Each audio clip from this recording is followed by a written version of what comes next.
নমস্কার বন্ধুরা, মিঠুমণি কথায় আপনাদের সবাইকে স্বাগত। আশা করি আপনারা সকলেই ভালো আছেন, সুস্থ আছেন। আজকের এই ভিডিওর বিষয় হলো ইংরেজি 2025 সাল অর্থাৎ বাংলা 1432 বঙ্গাব্দের রাখি পূর্ণিমা। আজকের ভিডিও থেকে আমরা জেনে নেব 2025 সালে এই রাখি পূর্ণিমা কবে অনুষ্ঠিত হবে। 2025 রাখি পূর্ণিমার সঠিক সময়সূচি জানবো পঞ্জিকা মতে।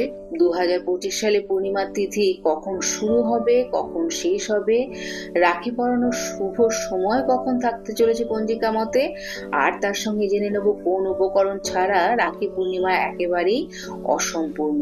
সত্যনারায়ণ পূজা করে থাকেন অনেকেই, সত্যনারায়ণ পূজা ও নিশি পালনের সঠিক সময়সূচি জানবো, আর জানবো রাখি পূর্ণিমার দিন গঙ্গা স্নানের শুভ সময় কখন থাকতে চলেছে। তাহলে চলুন বন্ধুরা, ভিডিওটি শুরু করা যাক।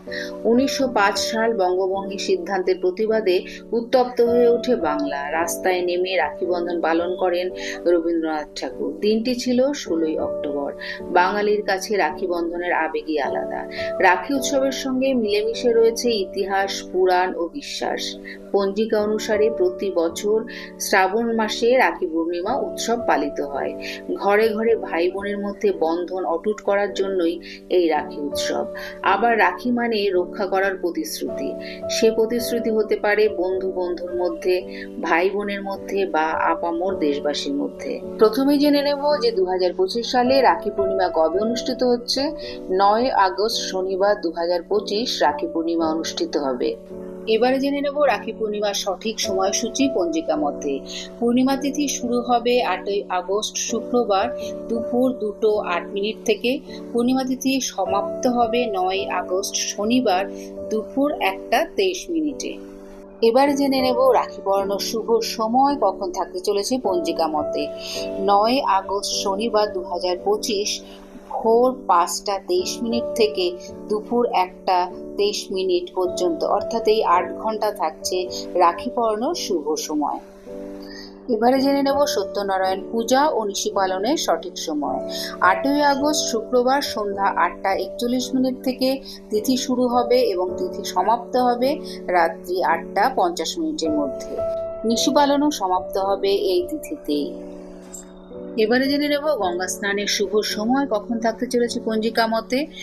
9 আগস্ট 2025 সকাল সূর্যোদয় থেকে শুরু করে দুপুর 1:23 পর্যন্ত থাকতে চলেছে গঙ্গা স্নানের শুভ সময়।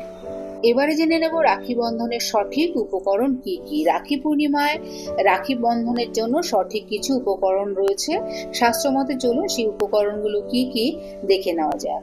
প্রথমেই একটি পরিষ্কার পাত্রে রাখবো পান পাতা, তার উপরে 3টে সুপারি, এরপর রাখবো সিঁদুর, চাল, রাখবো চন্দন বাটা, প্রজ্বলিত প্রদীপ, ফুল, আর এর সাথে রাখতে হবে লাড্ডু, আর রাখবেন আপনার পছন্দের রাখিটি। আর আপনি চাইলে এর সঙ্গে রাখতে পারেন রূপোর লক্ষ্মী গণেশের কয়েন, এটা খুব শুভ বলে মনে করা হয়। এর সাথে রাখতে হবে আপনার পছন্দের মিষ্টি, সাথে জল। কোনো রকম আমিষ খাবার এদিন কিন্তু এই থালার সঙ্গে রাখা যাবে না। আজকের ভিডিওটি এই পর্যন্তই। যদি ভিডিওটি ভালো লেগে থাকে তাহলে অবশ্যই একটা লাইক কমেন্ট করবেন, আর আমার চ্যানেলটিকে সাবস্ক্রাইব করে আমার পাশে থাকবেন। দেখা হবে অন্য কোনো ভিডিওতে, অন্য কোনো পর্বে। ততক্ষণ সবাই খুব ভালো থাকবেন, সুস্থ থাকবেন।